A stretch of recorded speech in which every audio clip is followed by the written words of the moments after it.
Hi Year 11. Welcome to your feedback for assessment task 1. You should have this presentation printed in front of you. You should also have your assessment task that you should have read through, taking note of the in-text feedback, as well as that summative comment and those ticker box areas in the feedback. It's really important that you engage with your individual feedback as well as what is now the process of us going through cohort feedback.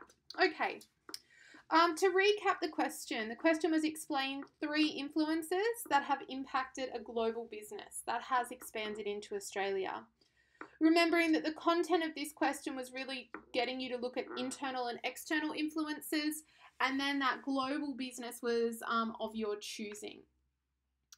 It is really important, Year 11, that we learn this lesson now. You must use syllabus language, okay? Those influences that are on the syllabus are really the only correct terminology for you to use, okay? We would hope that it would be very clear to the marker that your paragraph is focusing on one of these, okay?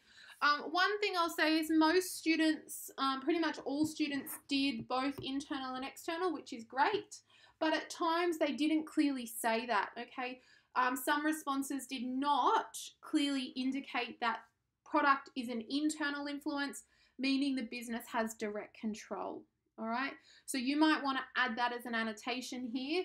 Was it clearly stated in your response, and this would probably come in the body, that it was an internal or external, but also what that means, okay, for the business. If it's external, it's often, uncontrollable or very hard to control. So rather, it's about the response to the influence, okay?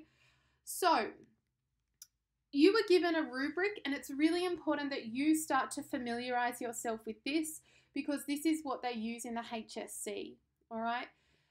The first dot point is knowledge. The next one was that case study, but also look at this idea of contemporary business issues, things around globalization, the rise of use in technology, the access and cost of technology. All of these things are contemporary business issues, and this shows the marker, do you know your stuff, or do you just have that real solid textbook understanding? So if you have a look here, the first 2 dot points, as I just mentioned, are really based on content.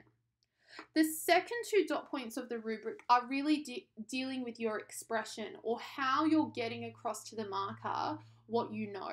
So this feedback is now going to split into those 2 sections, content and then expression. Very generally across the group. As a point of strength, most of you, as I already stated, used the syllabus influences, okay? And most of you tried to use data. Better responses use the data to show extent. So using sales figures to prove the impact or the effect, because remembering that directive term of explain really needs to have those measurable impact areas. Guys, I want to commend you on your effort in researching. It was obvious as I was reading through them that you had a good, solid knowledge and understanding of your chosen business. The one thing that I would say there, though, is that you really need to make sure that you provide evidence, okay, not just general statements about your business. So in terms of our weaknesses or areas to improve, some students did not clearly say what the influence was. So if you're doing economic, what is it? Well, it's external. You're dealing with global fluctuations, economic growth. You really needed to give some level of content with your influence. The next idea was this idea between connecting your influence to the effects. And this is where a lot of students struggled. I.e., how did the influence impact your business? So what is the influence, and then how did it impact? Many of you mentioned some effects, but you were giving general comments. As this was a research task, we would assume that you would have specific evidence and that idea about measurable data. So there's some things to work on. what I have now for you is a fairly succinct and straightforward introduction. So just pause the video now, have a read of this, and then compare it to your introduction. Do that now, please. Okay, hopefully you are thinking maybe my introduction was a little bit too long. Maybe I wasn't clear using the syllabus like this response was. So this response started with the business. In that first word, I knew what the company was. Okay, have a look in your introduction as to where it was placed in that introductory paragraph. Okay, what we have now is a sample. This is a body paragraph, so you might want to annotate that on your presentation. I'm not going to read this to you. Right now, you need to read that sample and then answer the questions. Okay? Think about it in terms of what was your paragraphs like, okay? What areas were your weakness, and maybe what does this paragraph do that yours doesn't? Pause now and complete those questions. All right. Hopefully you've picked up on the data in here, the integration of Coca-Cola, okay, but also that subject-specific language. All right, same activity, but a different paragraph from a different response. Answer the questions, read the paragraph, and think about what this paragraph does. This is a solid paragraph, guys. I'm giving you a good example here of what your content needed to be like. Have a look at what this paragraph does and maybe think about how it is different to the content that you provided. All right, pause now and complete that. All right, having done both of those activities, the introduction and then the body paragraphs, I want you to think about your 3 big takeaways in relation to content. If you were given this same task again, what would be 3 things that you would maybe do differently or something that you would possibly tweak? All right. The next part of this feedback is based on your expression or how you communicated your information. Guys, we've got some work to do.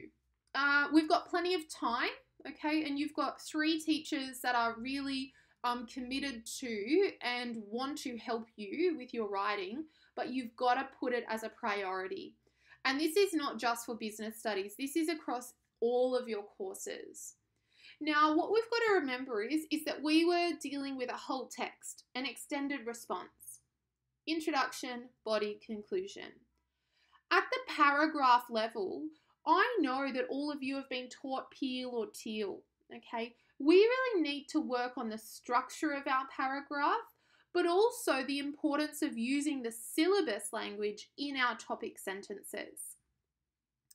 Next, obviously, we come to a sentence level. Guys, far too many of you were writing sentences that were far too long and had far too many different ideas. Okay, so we're going to do some work with that. And even down to a word level. People were changing between tenses within the one sentence, so going from past tense to present tense. But also, and I suppose the biggest thing that I could say at a word level was the spoken nature, very informal. We have to really bump up not only our subject-specific language, but also our use of academic language. Okay, so we're going to start with whole text, work our way through. There's a number of activities for you to complete throughout. Okay, so word is really our focus, but we are going to look at the first 3 first. Let's have a look. Whole text, pretty straightforward. You needed to write an introduction. It should have identified the business and clearly stated the 3 influences. Some of you provided a biography, a story of the business. It was not needed. Okay, go back to that sample, see how straightforward it was. Think about that in comparison to yours. It would have made sense for you to have 3 body paragraphs, 1 on each influence. You are using that extended peel, okay, and we'll look at that. But your paragraph should have been easy for the marker, easy for me to identify. Lastly, your conclusion. It just needs to link back to the question. A conclusion should not have any new information. It should not have any, data or anything like that. It's really a quick summary link back to the question. Far too many people's conclusions were quite long, okay? And some even provided new information, which we shouldn't be doing. At a paragraph level, we really need to work on our point. In business studies, so this is something that you might want to annotate. In business studies, you must identify the syllabus in that first sentence, because that syllabus dot point should then be the focus of that paragraph. Your point is one sentence. You may want to use a compound or a complex sentence, but the marker should read that first sentence and really clearly know what content is going to be explored.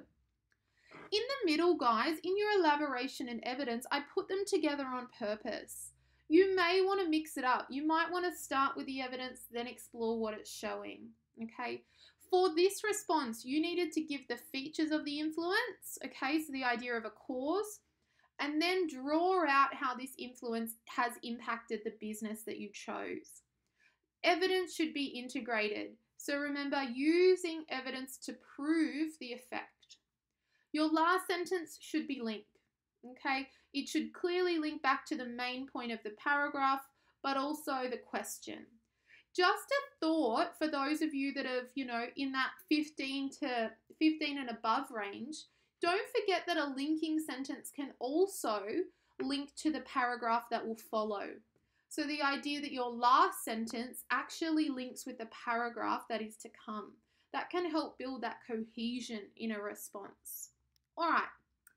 At a sentence level, guys, we really need to focus on writing clear sentences. Sentences that make sense.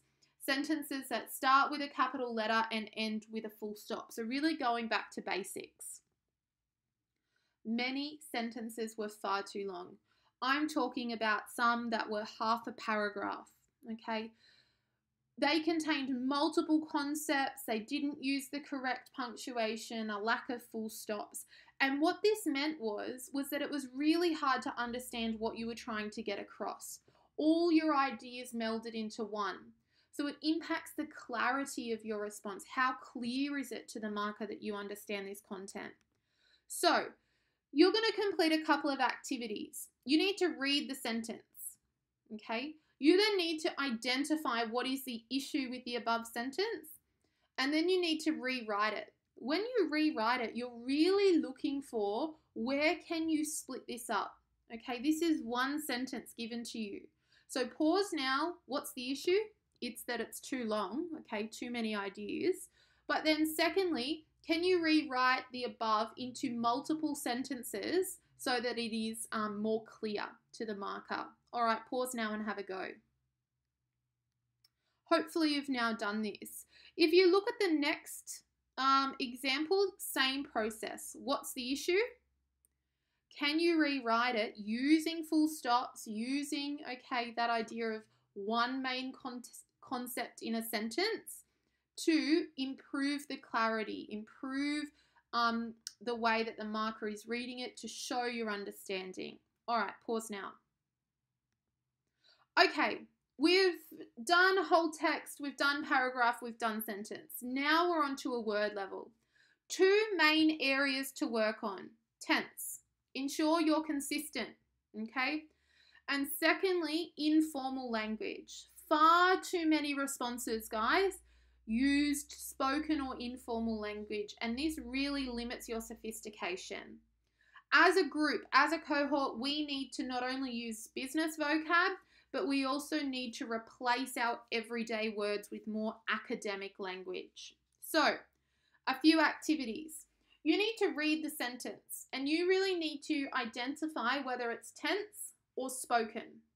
So you might want to circle either here or here as to what the issue is. I then want you to rewrite the sentence, fixing, okay, or changing specific terms. In this first example, I've put in bold and underlined, okay, the term that probably needs to be changed. So have a go at that now. Your next example, again, I've bold and underlined the words here, but just have a look. Several things changes at Samsung due to poor sales. More money was spent on marketing and advertising, which may mean they might have to cut employees. This sentence might actually have two issues. See if you can spot them. Have a go at rewriting. Okay, no more bold, no more underline. You need to read the sentence. You need to identify what is wrong with it and then rewrite it so that it is either in the correct tense with consistent use of tense, as well as, okay, improving any spoken or informal language. Have a go now. Same here. Pause, have a go at this. Same here. All right.